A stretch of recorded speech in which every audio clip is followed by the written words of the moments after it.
যখন পোল্ট্রি খাই গাড়িটা চেসিস আর বডি আলাদা হয়ে যায়, তারপরে আমরা শ্রমিক অফিসের লোক এসে আমরা চেসিসটা খাড়া করে নিয়ে যায় সাইডে, আমরা সাইড করছি, বামে সাইড করছি, করানোর পরে আমরা লোকজন নিয়ে আমের পাটিরা সহ আমরা সাইজ করতেছি মালগুলো। এরই মধ্যে পুলিশ সিগন্যাল দিচ্ছে, আপনার সব গাড়িতে পুলিশ সিগন্যাল দিচ্ছে, সিগন্যাল অমান্য করে আসে এই বডিটার সঙ্গে মারা দিছে। বডিটার সঙ্গে যখন মারা দিছে এখান থেকে না হলো 30 হাত বডিটা চলে গেছে, আর একটা আমের একটা লোক মারা গেছে। আর ওই আপনার নাবিল পরিবহন যায় 10 চাকার পিছনে মারা দিছে, মারা দেওয়ার কারণে 5 জন মারা গেছে। নবাবগঞ্জ টুপিরহাট থেকে একটা লোড আমের গাড়ি আসতেছিল, পিক আপগুলো, ওটা এই টার্নিংয়ে আসে গাড়িটা বডিটা নামায় পড়ে গেছে চেসিস থেকে। ওটাই স্থায়ী লোকজন, তারপর এখানকার প্রশাসন, আমাদের শ্রমিকের লোক উদ্ধার করবে আসছে। রাত মোটামুটি 12:30 1টার দিকের ঘটনা।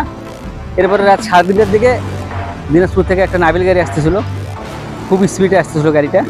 ওখানে পুলিশের সিগন্যাল দিছে, পুলিশের সিগন্যাল ওভারটেক করে আসে গাড়িটা ওই ট্রাকের সাথে এসে বাজা দিছে। বাজাতে এখানে মোটামুটি আমের লোক একটা মারা গেছে, 5টা গাড়ি যাত্রী মারা গেছে।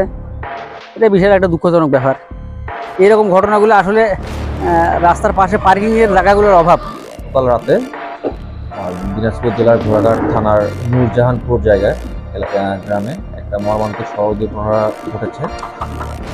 সেখানে প্রথমে একটি আমবাহী ট্রাক নিয়ন্ত্রণ হারিয়ে উল্টে পড়ে। সেই ট্রাকটি রেস্কিউ করার জন্য আমাদের পুলিশ সহ সেখানকার লোকজন রেস্কিউ কাজ সম্পন্ন করছিল, এবং তার কিছু সামনেই একটি বালুবাহী ট্রাক অকেজো হয়ে দাঁড়িয়েছিল।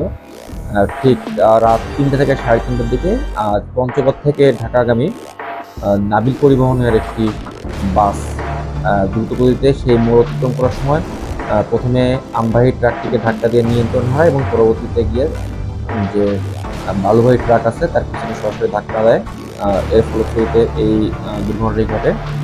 এখন পর্যন্ত আমরা 5 জন স্পট ডেড ঘটনাস্থলে নিহত হয়েছেন। 15 থেকে 20 জনের মতো আহত হয়েছেন। তার মধ্যে আমাদের জানা মতে 7 জনের অবস্থা গুরুতর। দিনাজপুর থেকে ঢাকার যে মহাসড়ক, এটি সবসময় একটা ব্যস্ত মহাসড়ক।